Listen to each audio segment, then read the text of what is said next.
ओम श्री गणेशाय नमः। ओम नमः शिवाय। ओम नमो नारायणाय। जय श्री हरि विष्णु। जय गंगा मैया। जय सनातन धर्म। प्रिय भक्तजनों, माताओं, बहनों और मेरी श्रद्धालु भाइयों, कल आपने माघ मास महात्म्य अध्याय प्रथम में माघ मास के पुण्य, माघ स्नान के महत्व और भगवान विष्णु की कृपा का श्रवण किया। आज हम आप सभी के समक्ष माघ मास महात्म्य अध्याय 2 लेकर उपस्थित हुए हैं। यह अध्याय और भी अधिक गूढ़, चमत्कारी और फलदायी है। शास्त्र कहते हैं, माघ मास में जितना पुण्य स्नान से मिलता है, उतना ही पुण्य कथा श्रवण मात्र से भी प्राप्त होता है। आज के अध्याय में आप जानेंगे माघ स्नान का गुप्त फल, दान और संयम के वास्तविक महत्व, कौन सा नियम करने से भगवान विष्णु शीघ्र प्रसन्न होते हैं और कैसे साधारण मनुष्य भी माघ मास में महान पुण्य का अधिकारी बन जाता है। इसलिए हे भक्तों, अपने मन को शांत कीजिए, हृदय में श्रद्धा लाइए और ध्यानपूर्वक इस पावन कथा का श्रवण कीजिए। जो भक्त श्रद्धा से इस अध्याय को सुनता है, उसके जीवन में कभी अभाव नहीं रहता। तो आइए भगवान विष्णु का स्मरण करते हुए माघ मास महात्म्य अध्याय 2 का शुभारंभ करें। ओम नमो नारायणाय। ओम नमो नारायणाय। ओम नमो नारायणाय। आइए सुनते हैं माघ मास महात्म्य का दूसरा अध्याय। राजा के ऐसे वचन सुनकर तपस्वी कहने लगा कि हे राजन, भगवान सूर्य बहुत शीघ्र उदय होने वाले हैं, इसलिए यह समय हमारे लिए स्नान का है, कथा का नहीं। सो आप स्नान करके अपने घर को जाओ और अपने गुरु श्री वशिष्ठ जी से इस महात्म्य को सुनो।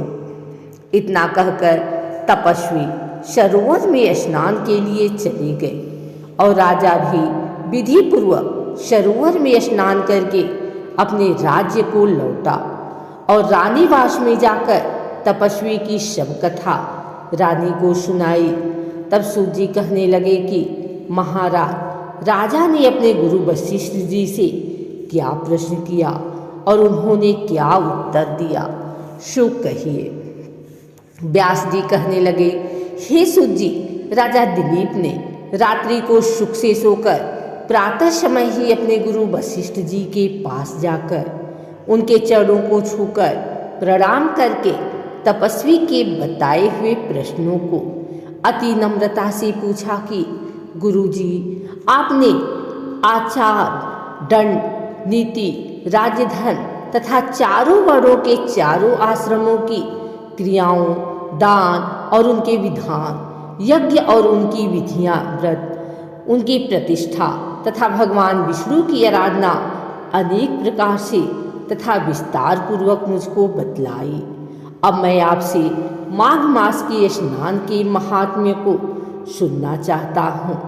सो हे तपोधन, नियम पूर्वक इसकी विधि समझाइए। गुरु वशिष्ठ जी कहने लगे कि हे राजन, तुमने दोनों लोकों के कल्याणकारी, वनवासी तथा गृहस्थियों के अंतःकरण को पवित्र करने वाले माघ मास के स्नान का बहुत सुंदर प्रश्न पूछा है।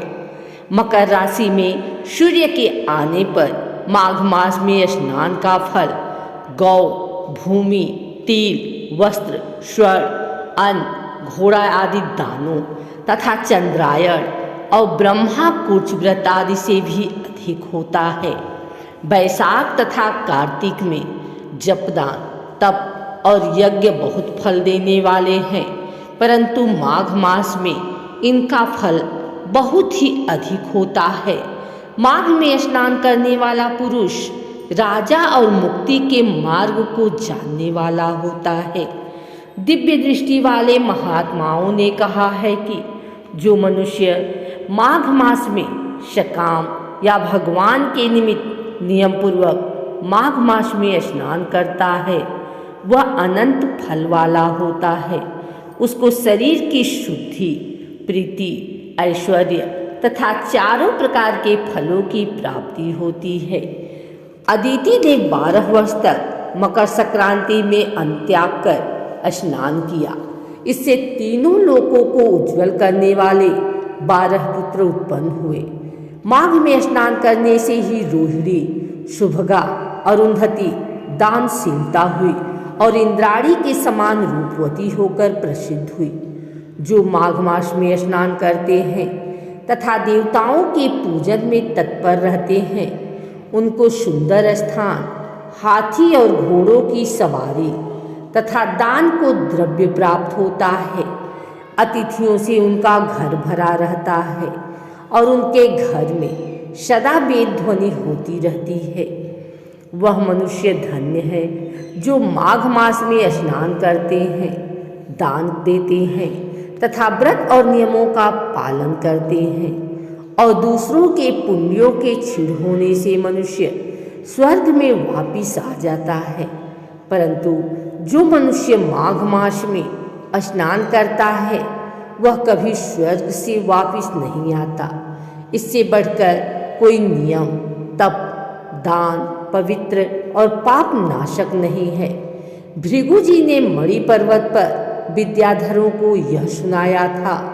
तब राजा ने कहा कि ब्राह्मण भृगु ऋषि ने कब मणि पर्वत पर विद्याधरों को उपदेश दिया था, सो बताइए।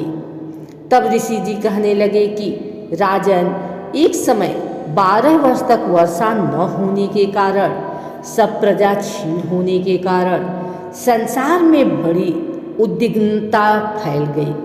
हिमाचल और विंध्याचल पर्वत के मध्य का देश निर्जन होने के कारण श्राद्ध, तप तथा स्वाध्याय सब कुछ छूट गए।